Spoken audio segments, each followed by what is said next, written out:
Bom dia, pessoal, tudo bem? Quem não conseguiu ir na nossa última aula, né, dia 9, estou gravando essa aula aqui para vocês, tá?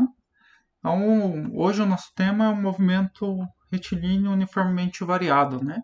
Para os mais íntimos, o MRU.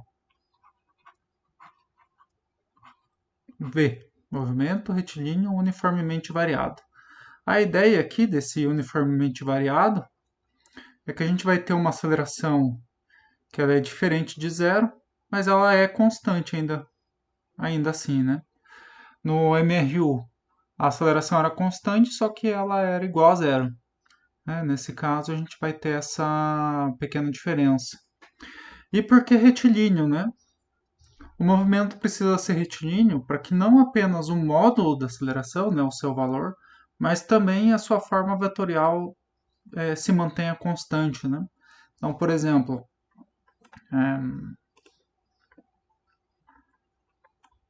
aqui a gente tem o que podemos chamar de movimento circular uniforme. No movimento circular uniforme, a aceleração vai estar sempre apontando para o centro, né? A gente já viu essa daqui era a força centrípeta, que ela aponta para o centro.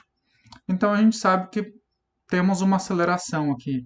Mesmo que o valor dela se mantenha constante, né? O valor dela, o módulo dela, né, se mantenha constante, nós sabemos que o vetor dela, como uma grandeza vetorial, né, aceleração, ela vai estar sempre apontando para o centro. Então, conforme o carro vai mudando de posição aqui dentro, né? Chega aqui, uma nova aceleração vai ser, vai estar nessa direção aqui, né? Se ele estiver em outro lugar, a aceleração vai estar nessa outra direção aí. Então, o vetor aceleração, mesmo que o valor dele se mantenha, por exemplo, sempre como 2 metros por segundo ao quadrado, o vetor aceleração vai mudando, né? Mesmo que o módulo dele se mantenha constante. Então é por isso que a gente precisa colocar aquele termo retilíneo, né? Então, o vetor e o módulo da aceleração se mantêm os dois constantes ao longo do tempo. Então, tanto o vetor, a aceleração, quanto o módulo desse valor. E onde que esse tipo de aceleração ocorre, né?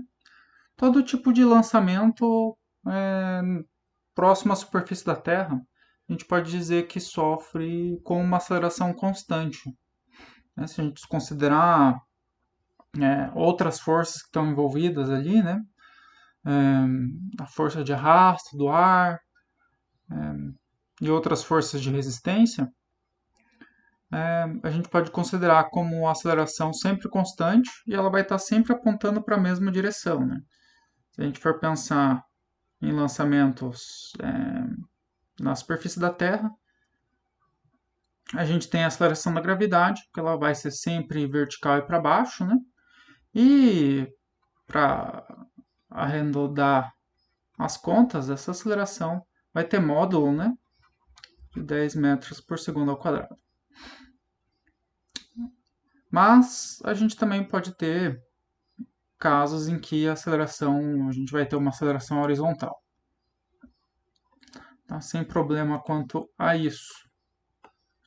Então aqui, por exemplo, né, o nosso caso, em que um objeto ele é abandonado, né, e por isso a velocidade inicial dele é igual a zero, no tempo igual a zero, que é onde a gente começa a estudar esse fenômeno aqui da queda dessa bolinha aqui. Né? Então, a bolinha cai, sua velocidade vai mudando e até ela atingir o solo. Né?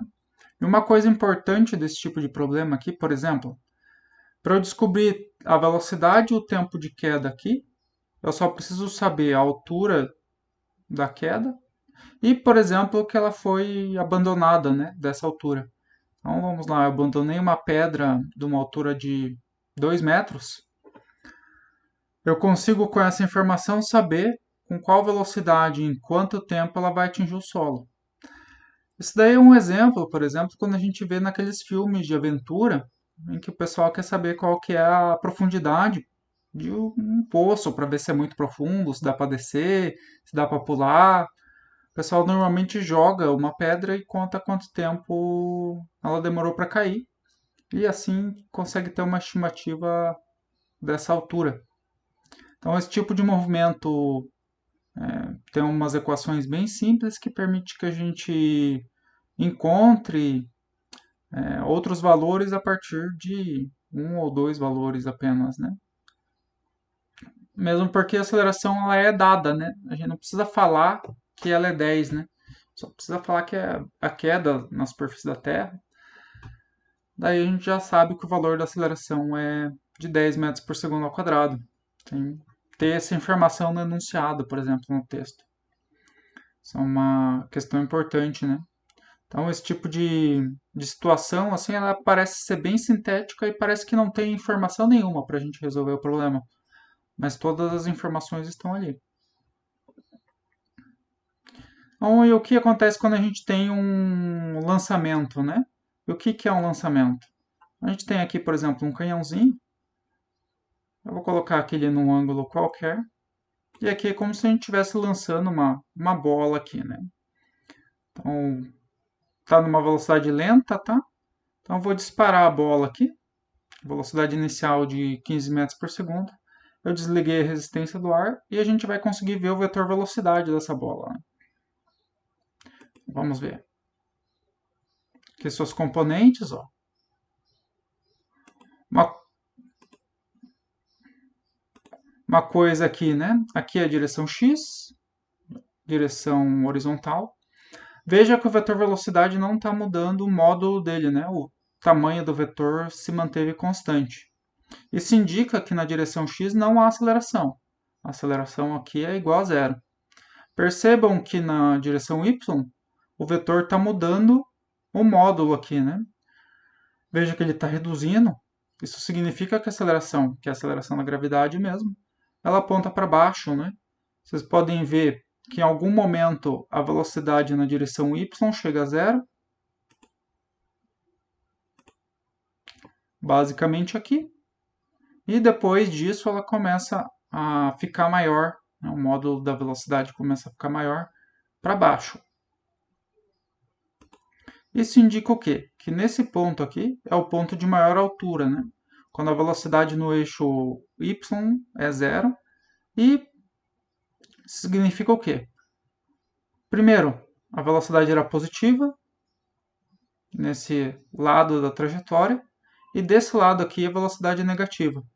Então, para haver essa inversão de sinal, ele precisa chegar num ponto de máxima altura aqui. Então, quando ele chega a esse ponto de máxima altura, há a inversão do sinal da velocidade. Então, ela era positiva antes e se tornou negativa depois. E aqui veja que ela vai crescendo o valor dessa velocidade, né? Até chegar aqui. E nesse momento aqui, a velocidade na direção y, ela vai ter o mesmo valor numérico aqui, os mesmos 15 metros por segundo. Apesar que esse 15 metros por segundo é o total, tá? É a soma dos dois. Então vamos dizer que seja 10 metros por segundo aqui. Daria para calcular com o ângulo aqui, mas não vou fazer isso. Porque não é bem objetivo, né? Mas vejam aqui, se aqui tivesse 10 metros por segundo na direção y, positivo aqui, a hora que ele chegou nesse momento aqui, num ponto de mesma altura, a velocidade vai ter o mesmo módulo, né? O que vai mudar vai ser o sentido. E vejam que a velocidade na direção x não teve nenhuma alteração. Isso indica o quê? Então, vou colocar aqui a 90 graus, né? O meu disparo. Então, vou disparar. Então, vejam lá. O módulo da velocidade na direção y vai diminuindo até que ele chega a zero. Então, aquele é o ponto de máxima altura. Mas daí ele vai se tornando negativo, né? E em cada ponto aqui, a velocidade vai ter sempre o mesmo módulo, tá? Tanto na subida como na descida. O que vai mudar vai ser o sinal. E aí é aquela questão de atirar para cima, né? A bala, quando ela sobe, ela vai subir, vai parar e vai começar a descer. E quando ela chegar na mesma altura em que ela foi disparada, né, a velocidade dela vai ser a mesma, basicamente. Então, esse é um dos problemas, né, dos perigos de se atirar para cima achando que não tem problema nenhum, né? Aí, no caso, é a má sorte mesmo de você estar embaixo da bala quando ela cair, né? Mas aqui mostra bem essa relação vetorial, né? Então, de novo,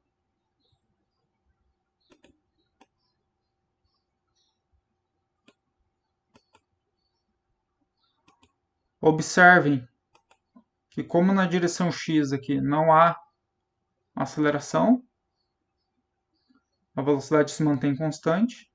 Então aqui a gente tem um MRU.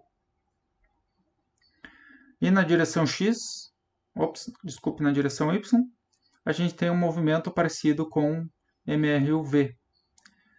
Isso tem relação com as propriedades vetoriais das grandezas, tá? Isso facilita bastante com que a gente consiga dividir problemas difíceis em dois problemas mais fáceis de serem resolvidos. Então, essa é uma questão importante. Então, toda grandeza que é vetorial, a gente pode dividir elas em direções de interesse, né? Então, direção de interesse, direção x, que é a direção horizontal, e outra direção de interesse, que é a direção y. Então, todo tipo de problema que a gente consegue visualizar e que ele envolva grandezas vetoriais, a gente pode pensar que pode ter uma divisão assim, que faz com que um problema complexo se transforme em problemas mais simples. Tá? Então, essa é uma questão importante, tá? Tenham isso em mente sempre. Grandezas vetoriais me permitem eu trabalhar com as direções de forma independente, muitas vezes. Aqui é um exemplo. Eu consigo trabalhar com essas direções aqui de forma independente. Elas têm uma dependência entre si, né? Mas não preciso trabalhar com as duas juntas ao mesmo tempo. Essa é a ideia de independência que eu quis passar. Então, aqui, né, tem uma ilustração que sintetiza, né? Movimento uniformemente variado e movimento uniforme aqui na direção x. Então, a função horária da velocidade, né? Então, lembrando que a cinemática, o que a gente quer descobrir são essas funções, né? Função da velocidade, função da aceleração, função da posição.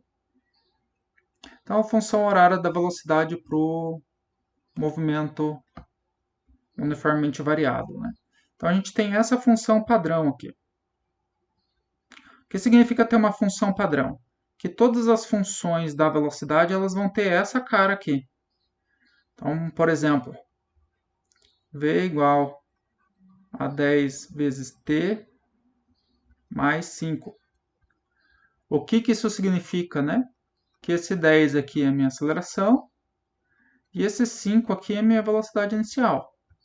Então, todas as funções horárias da velocidade em relação ao tempo que tiverem essa cara aqui, é só fazer a interpretação, né, do significado dos valores. Então, esse valor que está multiplicando o tempo vai ser a aceleração, esse valor que está sozinho na soma aqui vai ser a velocidade inicial. Essa é a característica dessas funções, né? A velocidade média, a forma padrão de se calcular, é essa daqui. Mas quando a aceleração é constante, a gente pode calcular também a partir dessa equação aqui. E vejam, né? Se o movimento é uniforme, quer dizer que V1 é igual a V2. Então, por exemplo, a velocidade média ali. E lembrando, né? Se a velocidade é constante, a velocidade média é a própria velocidade mesmo. Então, a gente vai ter V1 mais V1, né? Já que os dois são iguais, divididos por 2. igual a 2 vezes V1 divididos por 2. Simplifica, simplifica, velocidade média igual a V1, que é o que deveria ser, né, quando a gente tem um movimento uniforme, que a velocidade é constante. Então, quando a aceleração é constante, a gente consegue calcular a velocidade média por essa equaçãozinha aqui. Então, o gráfico da velocidade, como é uma função de primeiro grau, né, ela vai ser uma reta. Vai ser uma reta. Aqui, a velocidade inicial é esse ponto. Aqui, esse ponto é quando a velocidade fica igual a zero. E aqui, nós temos que a aceleração tem que ser maior. Ops.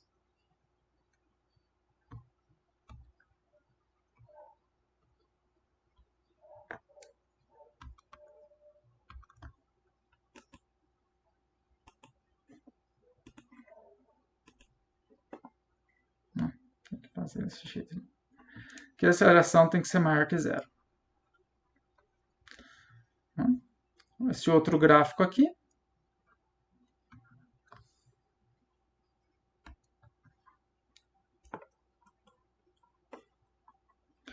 A aceleração é menor que zero. De novo, né, a interpretação da função horária aqui. Então, V A vezes T mais V0.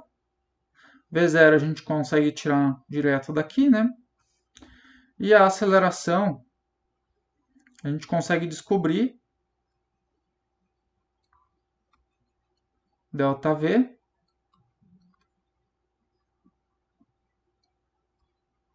ΔT. Então, a aceleração é igual a ΔV por ΔT. A gente consegue descobrir ela dessa forma, né? No caso aqui a aceleração é negativa, por isso que o gráfico tem essa inclinação aqui negativa, né?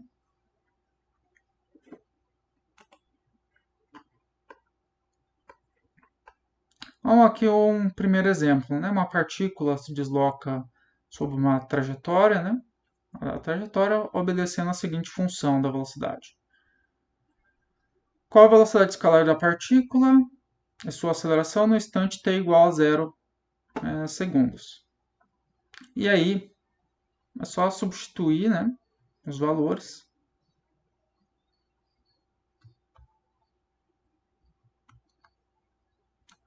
Aqui, letra A. Quando t igual a 0, V igual a 10 mais 2 vezes t. Ele quer saber a aceleração e a velocidade, né? A aceleração é só fazer a comparação com a equação padrão, né? Quem está junto com t é o 2. Então, a aceleração é 2 metros por segundo ao quadrado. E a velocidade é só substituir o zero no lugar do t aqui. 2 vezes 0, 0. Fica só V0 igual a 10 metros por segundo. Qual a velocidade escalar da partícula no instante 3 e 8? Faço a mesma coisa, né? V igual 10 mais 2 vezes 3. E a outra é igual 10 mais 2 vezes 8. Vamos colocar 1 aqui e 2, né? Vou dar os nomes aqui. 1 e 2. Então, 3 vezes 2, 6. 6 mais 10, 16. 3 vezes... Ops. 2 vezes 8, 16. Com 10, 26. Acho que é isso, né? Ok. Qual a velocidade escalar média da partícula nesses instantes aqui? Soma os dois e tira a média, né? Então, se velocidade média igual a V1 mais V2 sobre 2 é igual a 16 mais 26 dá 42, que dividido por 2 dá 21. 21 metros por segundo.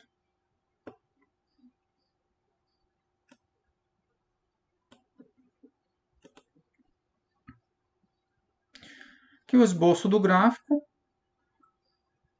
Aqui a gente não precisa, como a gente sabe que é uma reta, a gente só precisa de 2 pontos, né, para fazer uma reta.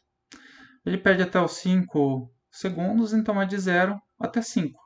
Então o que a gente precisa saber é qual é a velocidade que ele chegou em T3, que é 5 segundos aqui. E a gente precisa usar esse ponto ali porque foi o que ele pediu, na verdade, no enunciado. Poderia usar esses aqui que a gente já calculou. Então vamos calcular aqui o V3. 10 mais 2 vezes 5. 2 vezes 5, 10. Com 10 dá 20.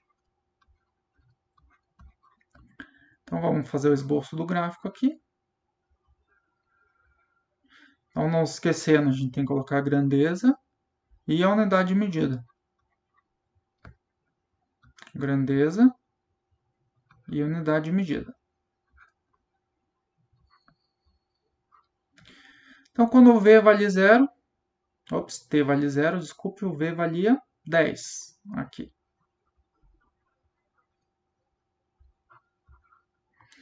E depois, quando T vale 5, V vale 20.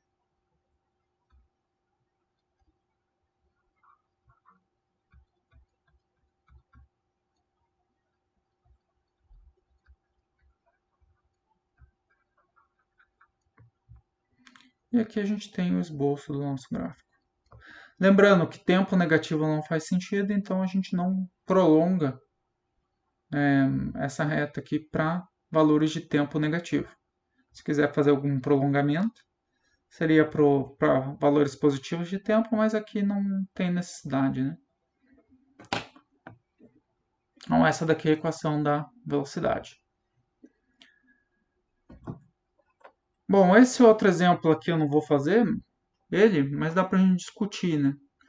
Vejam o seguinte, vamos pensar na aceleração, né?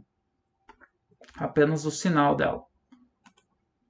Então, a aceleração aqui, por exemplo, ela é positiva, ela é maior que zero, e a gente consegue calcular o valor dela, né? ΔV por ΔT. Todas elas a gente consegue fazer esse cálculo, né? A gente consegue calcular a velocidade média também. Aqui, por exemplo, nesse trecho aqui, de 2 a 3 segundos, a gente vê que a aceleração vale zero. Ele mantém a velocidade constante. E nesse caso aqui, a aceleração é menor que zero. É uma aceleração negativa. E a gente consegue calcular da mesma forma, né? Que a gente vai ter um ΔV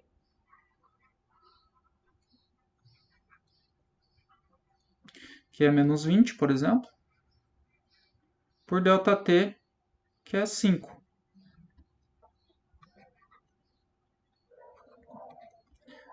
Então vai dar menos 20 divididos por 5, dá menos 4, né? Menos 4 metros por segundo ao quadrado.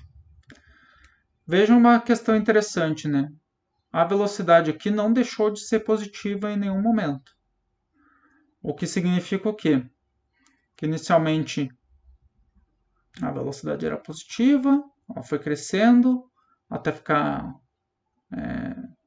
sem alterar o valor, ainda positivo. Depois ela foi decrescendo a velocidade até chegar na velocidade igual a zero. Então, nesse instante aqui, por exemplo, o objeto está parado. Aqui. Parou. É o caso de um veículo, né? A gente acelera ele até ele chegar numa velocidade de cruzeiro aí, a gente viaja. Eu acho que é mais ou menos essa daqui, né? Que aqui deve dar 70, 80 km por hora, mais ou menos. A gente mantém constante. E de repente a gente precisa frear, né? Daí a gente freia até parar o veículo. Tá bom? Aqui, não esquecendo, né?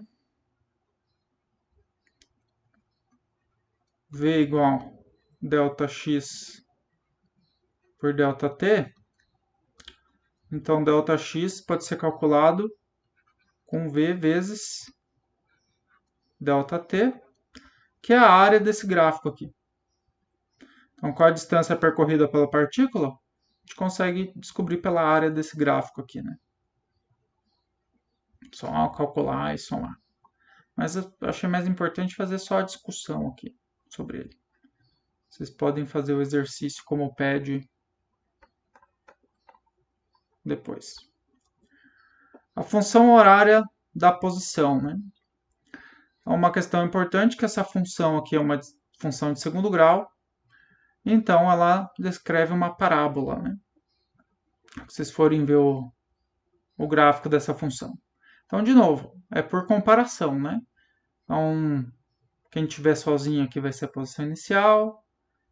Quem tiver multiplicando o t vai ser a aceleração. E vai ser a velocidade inicial. E o cuidado que vocês têm que ter é aqui.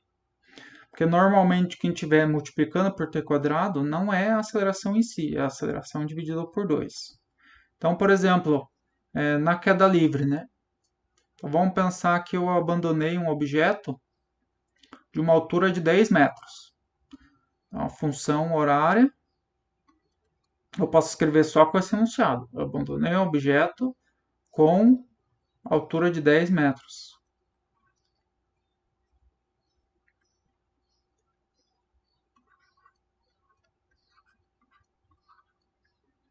Então, essa daqui é a minha função horária da posição. Então, aqui é o meu S0, né, que foi a altura que eu abandonei a pedra. Esse cara aqui é 5 igual a A sobre 2. É o nosso 10 metros por segundo ao quadrado, né, que é a nossa aceleração da gravidade.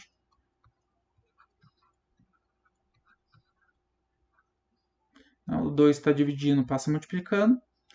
E veja que não tem esse termo aqui, né? V vezes t. Porque se eu abandonei, quer dizer que a velocidade inicial é zero. Né? Abandonei o objeto.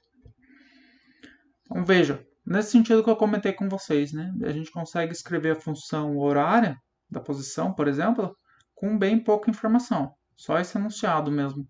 Eu poderia perguntar, por exemplo, em quanto tempo ele atingiu o solo. Ah, abandonei a pedra de uma altura de 10 metros. Quanto tempo ela atinge o solo? Esse seria o enunciado. E é por isso que o pessoal faz o teste de jogar pedra, né? Faz o problema ao contrário. A pedra demorou 10 segundos para cair. Qual seria a altura da queda? Né? 10 segundos é uma altura bem grande. Essa altura nossa, assim, para cair um objeto não demora nem um segundo.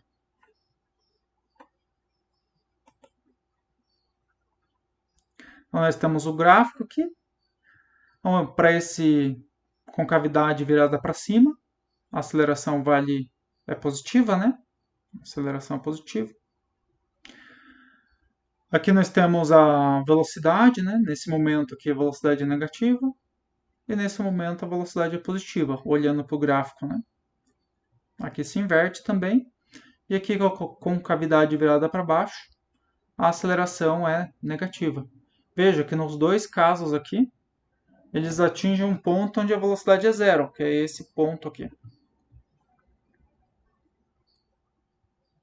Nos dois gráficos aqui, esse ponto aqui, a velocidade é igual a zero. A velocidade é igual a zero. Um exemplo clássico desse tipo de movimento aqui é o movimento de um skatista, por exemplo, numa rampa de skate. A velocidade é negativa, depois fica positiva. Só que aqui o que a gente está considerando como velocidade sendo zero é velocidade no eixo y, tá? No caso do skatista. Aqui, se a gente jogar uma pedra para cima, ela vai chegar num ponto, que é o ponto de maior altura, né? Que é o ponto onde a posição é máxima, ponto de maior altura, com a velocidade igual a zero.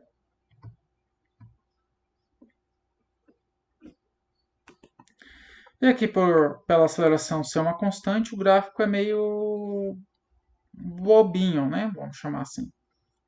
Bom, aceleração positiva, mas é uma constante. Aqui a aceleração negativa, mas também é uma constante. Se a gente consegue fazer o gráfico, né? Vamos olhar aqui esse pequeno problema, né? A figura abaixo mostra de forma esquemática um carrinho de pequenas dimensões, deslocando-se por essa trajetória aqui. Um cronômetro foi acionado quando o carrinho passou pela posição menos 2 metros. Então, esse daqui é a minha posição inicial, S0. A velocidade inicial é igual a 3 metros por segundo. No instante 1, o carrinho passou por aqui com uma velocidade qualquer. A aceleração do carrinho permaneceu constante. Ok? Qual é o módulo da aceleração escalar do carrinho em metros por segundo ao quadrado? Tá bom. Então vamos ver aqui primeiro, né?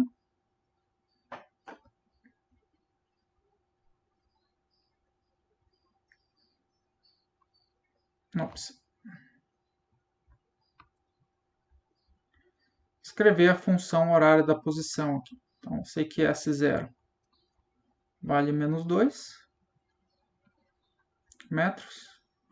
Eu sei que V0 vale 3 metros por segundo. Então, S igual a menos 2. Ops.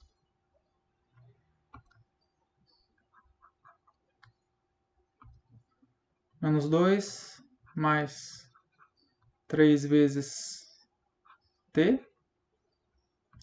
mais A vezes T ao quadrado sobre 2. Aqui é porque eu não sei quanto que vale T, né? Bom, uma outra informação que ele me dá é que S é igual a 10 quando T é igual a 1. Então, se eu substituir aqui, vamos ver o que acontece.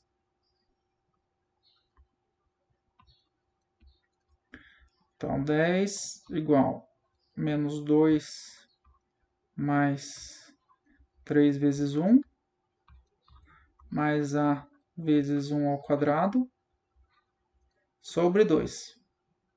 Tá, com essa substituição aqui eu consigo achar a aceleração, que é basicamente aquilo que ele está me pedindo no primeiro, na questão A, né?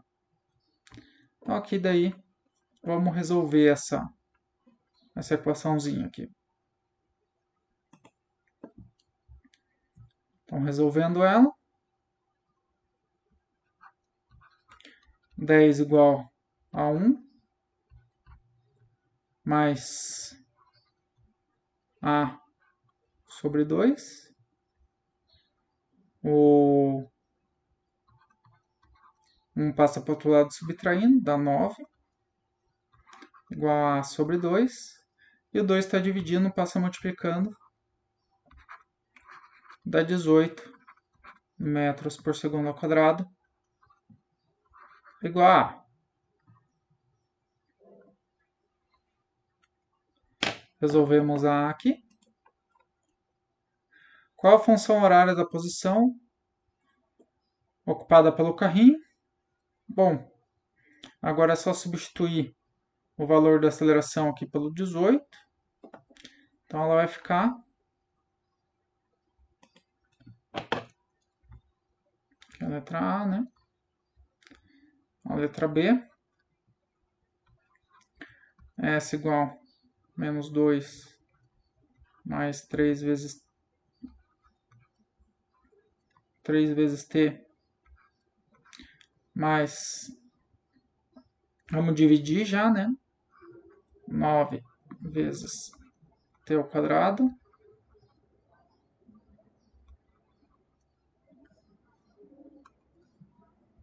E essa daqui é a minha função horária da posição.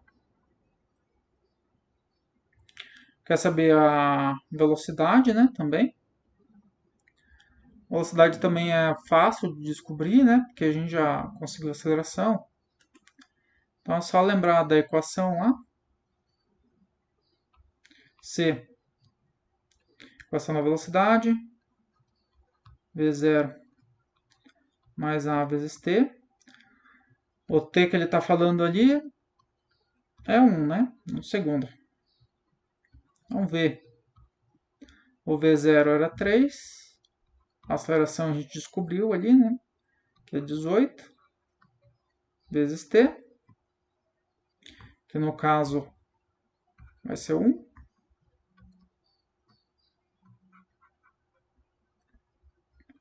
Igual. Então 18 mais 3,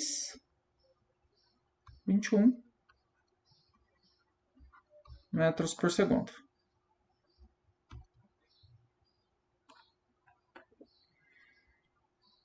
Construo. Esse aqui a gente acabou de fazer. O esboço do gráfico da posição, né? Bom,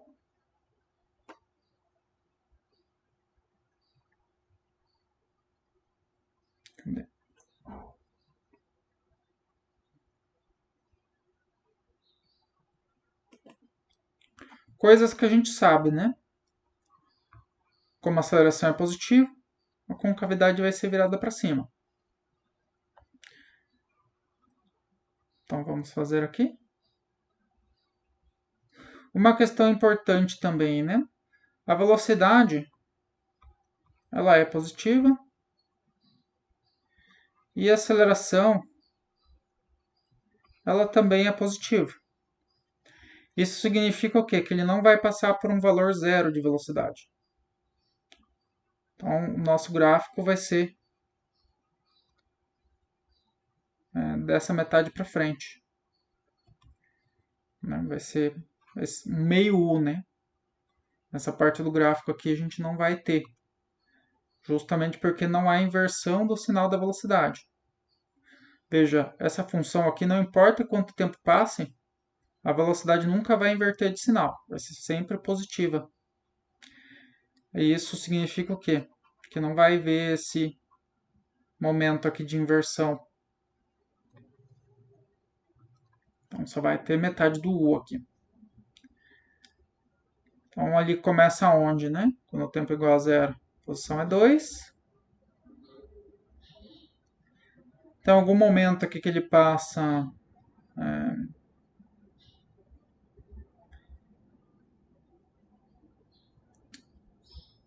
na posição igual a zero, isso dá para a gente descobrir. Para fazer o esboço do gráfico é só esse outro ponto aqui que a gente precisa descobrir.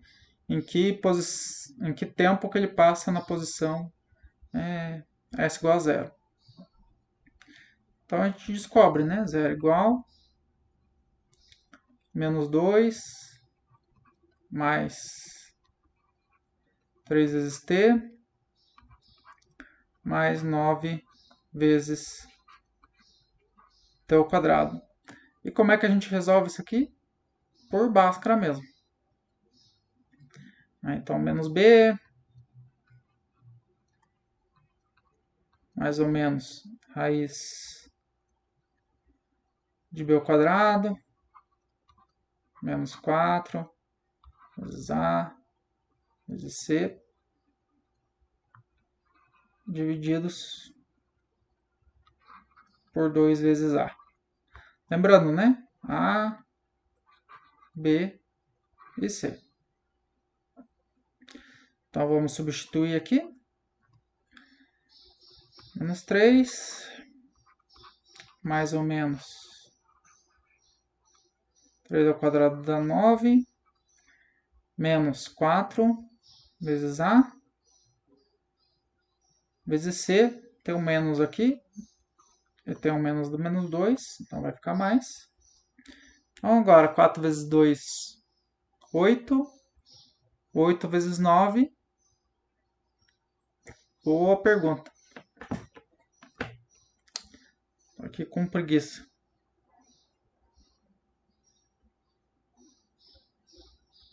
Vamos aqui usar a calculadora. 8 vezes 9. 72, olha só. E com mais 9 dá 81.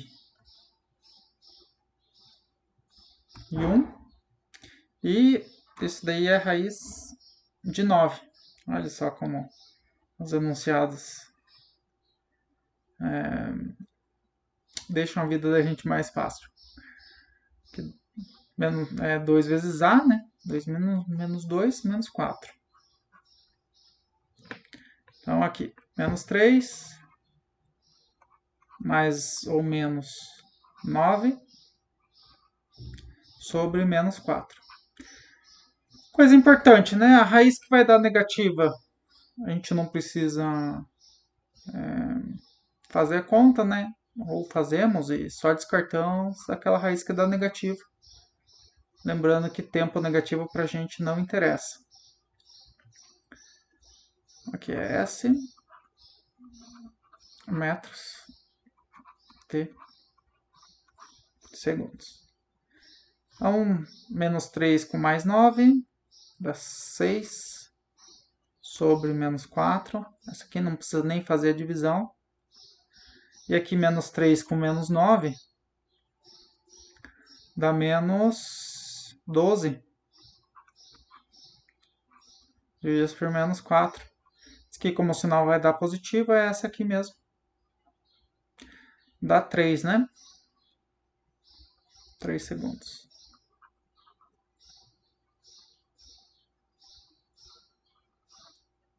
O meu esboço é esse daqui. Que se quiser fazer a conta, pode fazer, né? Dá 1,5 menos 1,5. Mas daí é só não colocar no gráfico, né? O gráfico vai ficar dessa forma aqui. Basicamente.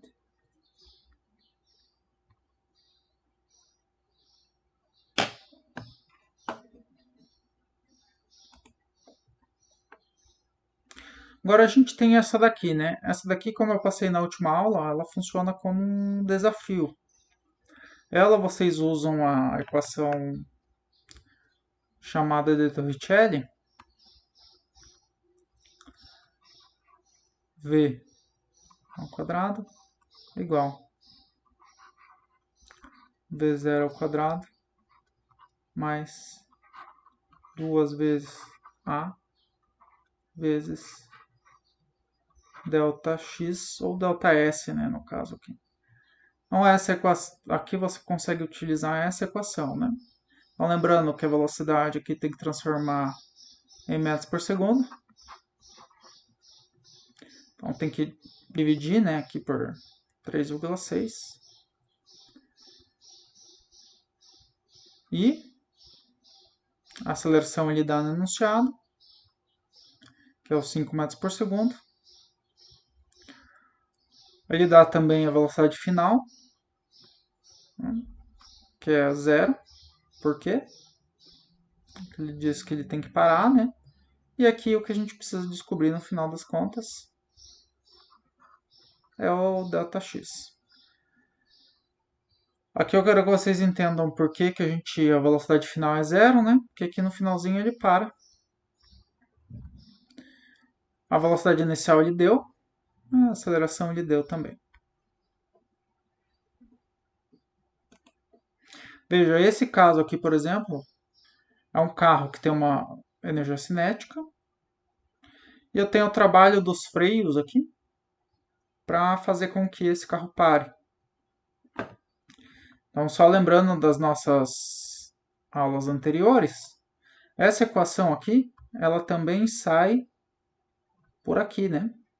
Então, a variação da energia cinética é igual ao trabalho. O que a gente ia ter aqui, né? A gente ia simplificar as massas. dessa equação aqui. Simplificando as massas, essa equação aqui se torna essa daqui. Quem tiver curiosidade de abrir, né, trabalhar com essa equação aqui e ver que essa equação é a mesma que essa.